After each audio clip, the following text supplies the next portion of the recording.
अल्हम्दुलिल्लाह वस्सलातु वस्सलाम अला रसूलिल्लाह व अला आलिहि व सहबिही अम्मा बाद अऊज़ु बिल्लाहि मिनश शैतानिर रजीम बिस्मिल्लाहिर रहमानिर रहीम वमन अहसनु क़ौलन मिम्मन दुआ इलल्लाहि व अमिला सालिहान व क़ाला इन्नी मिनल मुस्लिमीन रब्बि इश्रह ली सदरी व यस्सिर ली अमरी वहलुल उक़दतम मिन लिसानी यफ़क़हू क़ौली। मेरे मोहतरम मशाइख़, मेरे मोहतरम बुज़ुर्गों और मेरे अज़ीज़ भाइयों, अस्सलामु अलैकुम व रहमतुल्लाहि व बरकातुहू। मुझे बेहद खुशी हो रही है कि मेरे पाकिस्तान का दौरा जो 3 हफ्ते से माशाअल्लाह शुरू हुआ, आज मैं फैसलाबाद में हूँ और फैसलाबाद के बारे में काफ़ी सुना था, आज देख भी लिया अल्हम्दुलिल्लाह। और मुझे खुशी है कि मैं जामिया सल्फिया में मौजूद हूँ। ख्वाहिश थी कि और वक्त गुजारूँ, लेकिन मसरूफियात की वजह से मैंने कहा मैं आधा घंटा आऊँगा। और एक चीज़ हमेशा समझिए कि लोग आज के माशरे में, मैंने जैसे आप जानते होंगे कि मैंने चुना था डॉक्टर बनने के लिए, क्योंकि मैं समझता था, मेरी सोच थी कि डॉक्टर सबसे अच्छा बेहतरीन पेशा है, इंसानों की जो बीमारियां दूर करता है, इंसानों की जान बचाता है। तो मेरे वालिद भी डॉक्टर थे, तबीब थे, मेरे बड़े भाई भी थे, इसीलिए मैंने पेशा चुना। बट जब शेख अहमद दीदार साहब से मुलाकात की तो उनने मुझे डॉक्टर ऑफ बॉडी से डॉक्टर ऑफ सोल बनाया। एक तबीब से एक रूहानी डॉक्टर बनाया। और मैंने इस तकरीर के पहले एक आयत की तिलावत की जो कुरान मजीद में अल्लाह ताला फरमाते हैं सूरह फुसिलत में, सूरह नंबर 41 आयत नंबर 33, वमन अहसनु क़ौलन मिम्मन दुआ इलल्लाहि व अमिला सालिहान व क़ाला इन्नी मिनल मुस्लिमीन। कौन बेहतरीन शख्स है वो जो लोगों को अल्लाह की तरफ बुलाता है, अच्छे अमाल करता है और कहता है कि मैं मुस्लिम हूँ। तो अल्लाह के नज़दीक कुरान मजीद के मुताबिक सबसे बेहतरीन पेशा है दाई का। हमारे आखिरी नबी मोहम्मद सल्लल्लाहु अलैहि वसल्लम, कुरान मजीद में लिखा है कि वो आखिरी पैगंबर है। सूरह आज़ाब में सूरह नंबर 33 आयत नंबर 40 में, उनके बाद कोई पैगंबर नहीं आएंगे। तो अल्लाह ताला फरमाते हैं सूरह अल असर में सूरह नंबर 103 आयत नंबर 1 से 3 कि हर इंसान को जन्नत में जाने के लिए दावा करना फ़र्ज़ है, वतवासौ बिल हक़। ये एक शराइत है अल्लाह की। तो हर मुसलमान को पार्ट टाइम दाई होना फ़र्ज़ है। अल्लाह ताला फरमाते वल अस्र इन्नल इंसान लफ़ी खुस्र इल्ला लज़ीना आमनू व अमिलू सॉलिहाती व तवासौ बिल हक़ व तवासौ बिस सब्र। इंसान खसारे में है, सिर्फ वो लोग जिनके पास ये 4 चीज़ें, ईमान, नंबर 2 अमल सालिहा, अच्छे अमाल, नंबर 3 वतवासौ बिल हक़, हक़ की तरफ बुलाना, दावत देना, इस्लाह करना, और वतवासौ बिस सब्र, सब्र की तरफ बुलाना। आप बहुत अच्छे मुसलमान होंगे, 5 टाइम नमाज़ पढ़ते होंगे, रोज़ा रखते होंगे, हज गए होंगे, ज़कात देते होंगे, लेकिन अगर आप दावा नहीं करेंगे तो सूरह अल असर के मुताबिक आप जन्नत नहीं जाएंगे। अल्लाह ताला आपको माफ़ करना चाहता है और जन्नत में डालना चाहता है, वो अल्लाह की मर्ज़ी। लेकिन आम तौर पे सूरह अल असर के हिसाब से दावा करना हर मुसलमान के लिए फ़र्ज़ है।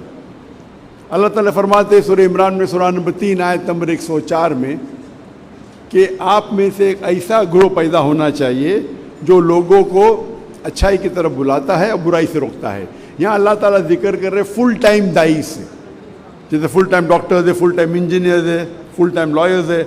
हमारे पास कितने फुल टाइम दाई है जो सिर्फ दावत का काम कर रहे, गैर मुसलमानों को इस्लाम की तरफ बुलाते हैं, इस्लाम का पैगाम फैलाते हैं। तो ये पेशा दाई का सबसे बेहतरीन पेशा है और इससे बेहतर पेशा कोई है ही नहीं। तो जामिया सल्फिया में अल्हम्दुलिल्लाह मुझे खुशी है कि मैं यहाँ आया, आपकी लाइब्रेरी देखा कि माशाअल्लाह इल्म का ज़ख़ीरा आपके पास है, और उम्मीद है कि मुझे इस जामिया सल्फिया से कई दाई निकलेंगे। और ये दुनियावी लोग जो समझते पैसे के पीछे भागना, मेरे हिसाब से वो बहुत, मैं कहूँगा कि वो तिजारत में बहुत कमज़ोर है। کیونکہ اللہ کے رسول فرماتے ہیں کہ 2 رکعت سنت فجر کے پہلے وہ اس دنیا اور دنیا کی دولت سے زیادہ ہے. تو مسلمان اگر 2 رکعت سنت فرض نہیں سنت پڑھیں گے تو اب بل گیٹس اور جیف بیزوس سے زیادہ امیر ہوں گے. مین دولت آخرت کی ہے. اللہ تعالیٰ فرماتے اگر آپ دنیا چاہیں گے دنیا دیں گے لیکن آخرت نہیں دیں گے. اگر آپ آخرت چاہیں گے اللہ آخرت بھی دیں گا دنیا بھی دے گا. تو اسی لیے ہمیں فوکس کرنا چاہیے آخرت پہ اور اللہ کے پیغام پہ. اور اس کے ایک آیت پہلے اللہ تعالیٰ فرماتے سورہ عمران میں سورہ نمبر 3 آیت نمبر 103 میں وَاعْتَصِمُوا بِحَبْلِ اللَّهِ جَمِيعًا وَلَا تَفَرَّقُوا. اللہ کی رسی کو مضبوطی سے پکڑیے اور آپس میں مت بٹو. اللہ کی رسی قرآن اور صحیح حدیث. ہم مسلمانوں کو قرآن اور صحیح حدیث پہ عمل کرنا چاہیے, اس کو مضبوطی سے پکڑنا چاہیے اور آپس میں نہیں بٹنا چاہیے, آپس میں تفرق نہیں ہونا چاہیے. افسوس کی بات ہے کہ مسلمان آپس میں جھگڑا کرتے چھوٹی چھوٹی بات پہ. ہمیں تحقیق کرنا چاہیے, ہمارے تحقیق پہ اٹل رہنا چاہیے, لیکن ضروری نہیں کہ ہم آپس میں جھگڑا کریں. اور جتنے جھگڑے ہیں وہ افضلیت کے اوپر ہے, حرام حلال پہ نہیں ہے. تو میں کہتا ہوں, اکثر مسلمان کہتے ہیں میں ہی صحیح ہوں, میں کہتا ہوں میں بھی صحیح ہوں. تو یہ اگر ہی اور بھی کا سمجھ آپ کو فرق معلوم پڑے تو اکثر جھگڑے مٹ جائیں گے. ساری جھگڑے نے اکثر جھگڑے. اور اگر ہر مسلمان دعوت دیں گا اللہ کی کتاب کی طرف اور اللہ کے رسول کی صحیح حدیث کی طرف تو اکثر جھگڑے مٹ جائیں گے. اکثر مسلمان اپنی شخصیت کی طرف دعوت دیتے, ادارے کی طرف دعوت دیتے. اللہ اور اللہ کے رسول کی طرف دعوت دو. اور جو آیت کی میں تلاوت کی وَمَنْ أَحْسَنُ قَوْلًا مِّمَّنْ دَعَا إِلَى اللَّهِ وَعَمِلَ صَالِحًا وَقَالَ إِنَّنِي مِنَ الْمُسْلِمِينَ, کہو کہ میں مسلم ہوں. تو ہر مسلمان اگر اس کے اوپر ڈٹ کے رہے میں مسلم ہوں تو جتنے یہ اکثر فرقے ہیں یہ مٹ جائیں گے. اگر کوئی مدینہ سے فارغ ہے اپنے آپ کو مدنی کہتا ہے مجھے کوئی اعتراض نہیں, کوئی ندوہ سے فارغ ہے ندوی کہتا ہے, دیوبند سے فارغ ہے دیوبندی کہتا ہے, یہ نسبت سے کوئی پرابلم نہیں. لیکن جہاں مذہب کا سوال ہے, جہاں دین کا سوال ہے, اللہ تعالیٰ قرآن میں فرماتے قَالَ إِنَّنِي مِنَ الْمُسْلِمِينَ, کہو کہ مسلم ہے. اگر یہ سارے مسلمان سمجھ جائیں گے اور مسلمان ایک ہو جائیں گے تو انشاءاللہ ہم پھر سے دنیا کی چوٹی پہ ہوں گے. آج کی تاریخ میں مسلمان کو فٹ بال کی طرح لات مارا جاتا ہے سب جگہ, مسلمان کو نیچا دیکھا جاتا ہے, اور مسلمان کے ساتھ جو سلوک کیا جاتا ہے.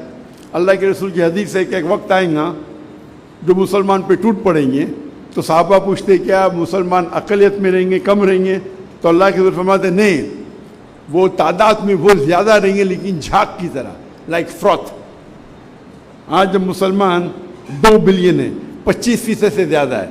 دنیا میں کبھی بھی اتنی تعداد مسلمانوں کی نہیں تھی, اتنا فیصد تھا ہی نہیں. پھر بھی لوگ ہمیں نیچا دیکھتے, ہمیں فٹ بال کی طرح لات مار رہے. 8ویں اور 9ویں صدی میں مسلمان ٹاپ پہ تھے کیونکہ ہم قرآن و حدیث کے قریب تھے. آج ہم قرآن و حدیث سے دور ہو گئے, اس لیے یہ ہماری حالت ہے. انشاءاللہ ہم قرآن و حدیث پہ پھر سے عمل کرنے لگیں گے تو انشاءاللہ مسلمان پھر سے دنیا کی چوٹی پہ رہیں گے.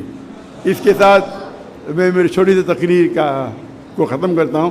وآخر دعوانا الحمدللہ رب العالمین.